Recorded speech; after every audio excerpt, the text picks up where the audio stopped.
The role of the president on the council is really not that different than the rest of the council members, other than I'm in charge of setting the agenda for a meeting, which is not really true because the staff does most of that.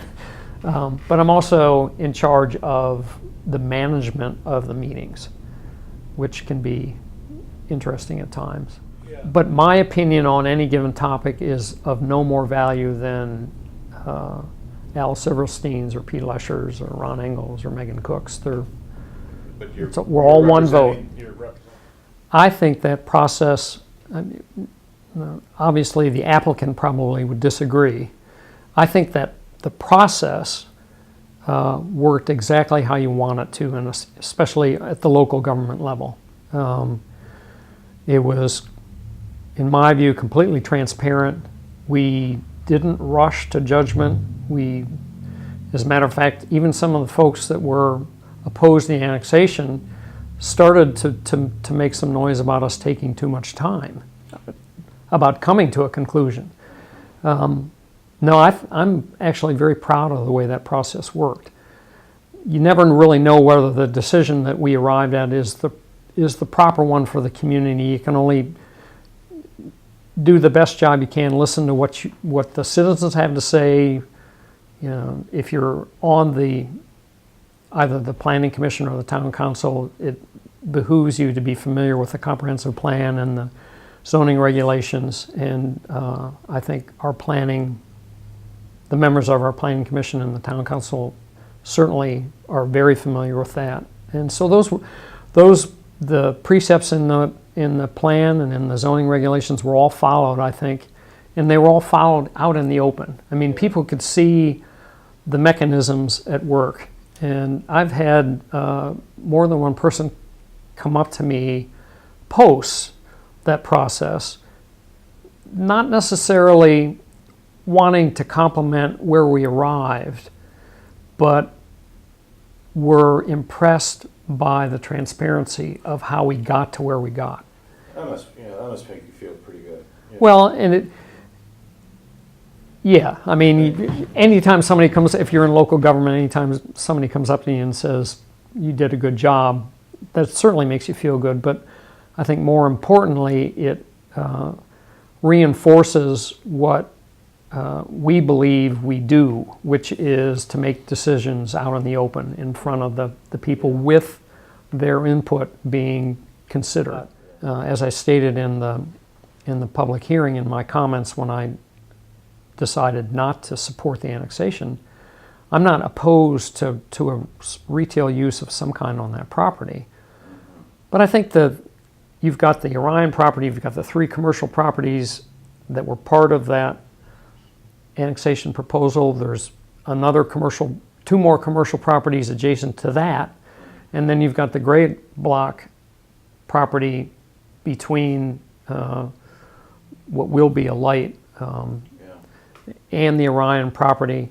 And there's a real opportunity there to come up with a small area plan that really develops that in a way that both is of financial benefit to the current property owners and of both financial and use benefit to the community. And those kind of challenges, keeping a viable downtown and with the pressures that are placed on it with retail on the periphery of the town, those are never going to go away.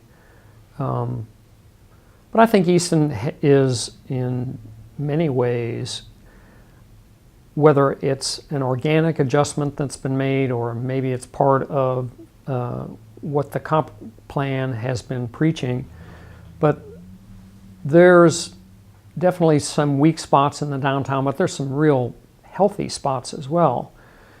I mean, when you take into consideration the components that I think are necessary for a healthy downtown, you've got both the county and the town governments are still located in their entirety, basically, in the town center.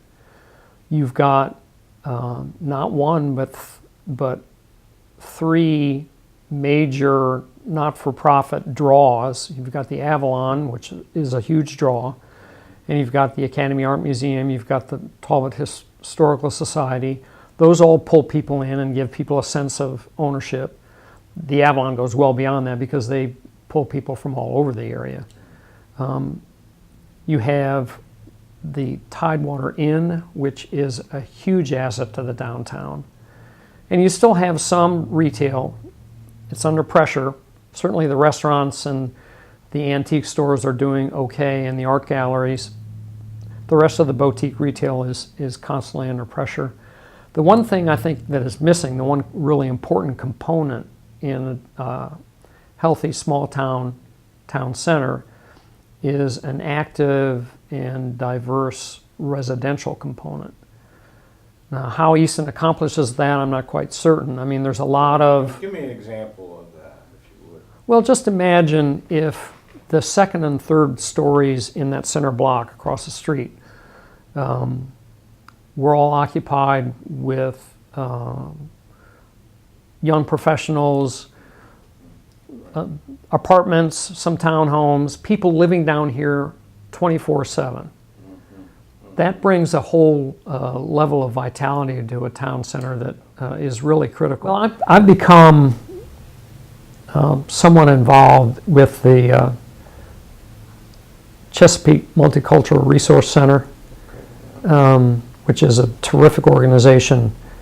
And with the influx of immigrants into our community, which is not going to slow down, I believe strongly in inclusion. And so I think that organization is leading the way in a really critical effort to get people that have moved here incorporated into our community and to where they can become a part of it, both giving to the community and supporting it through their work efforts and getting their kids in the schools. I think that's a really critical issue for us right now, and not just us, it's everywhere. But we are fortunate to have an organization like that with the folks that are so involved in that. I mean, I find the increasing diversity exciting. If you look at a community as a tapestry where these different ethnic backgrounds and cultures coming into it just enriches the tapestry, and it also makes it healthier, I think. There is health and diversity, just like an ecosystem. I think Easton is doing pretty well. The Chesapeake MultiCultural Resource Center is, they have an interesting dilemma in my view. They are the go-to entity locally, and not just in Easton, but now in sort of a 3-county area. And they are, like most not-for-profits, maybe they're more acutely understaffed and underfunded, but they're doing a very good job. I attended the press conference that the NAACP held. I didn't just attend it, I spoke at it in favor of relocating the statue. I think that the county council, first of all, should be respectfully, if you disagree with their position, it should be done respectfully, because I know all 5 of them personally. I know it was not a decision they took lightly. I know they spent a lot of time thinking about it, and they certainly took a lot of heat from both sides while they were considering, and certainly once they reached their conclusion, they took some more heat. Personally, I think it was a missed opportunity to take us a little further down the road toward a truly inclusive community. But fortunately, if that was a missed opportunity, the conversation did not end. You probably know that not too long after that press conference, sort of based on the terrible violence we've been seeing involving the police and directed against the police across the nation, the NAACP and the Talbot County Association of the Laity held that unity event at the church next to the Moton School, which was very, very positive, very well attended by county and town officials and by a very diverse group of folks.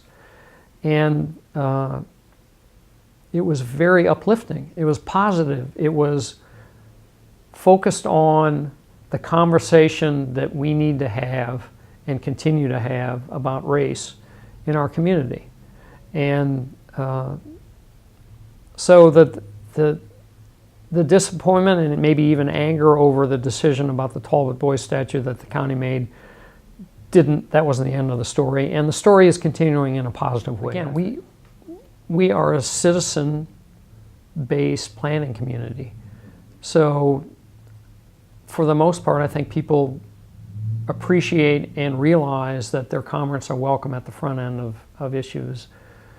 And that breeds a level of civility, I think, because if they can see the process moving forward, even if it ends up in a place they don't agree with, if you feel as if you've been listened to and considered, you can't legitimately expect elected officials to agree with everything that you agree with or your own opinions. Yeah. But you have a right to expect to be listened to. And I think people in this community are. We can see nationally when you strip away civility, even at the rhetorical level, it brings out the worst in people. It really does. And whether it's an artifice, a trapping, but civility allows people to have a conversation where you can consider without high emotion, because once you get angry or fed up or so disgruntled that you get cynical about a process, your ability to listen to other people is diminished dramatically. And that's when things start to fall apart. A lot of people don't realize how important staff are in local government. And because I've been doing this so long, I know the Easton staff very well, and I know a lot of the folks at the county level as well, and we're blessed to have the quality of folks working for us every day that we do. And that may sound trite to some, but it really, those are the people that actually make things work. It isn't the people that are on TV like me that make the papers. It's the staff that really make things work.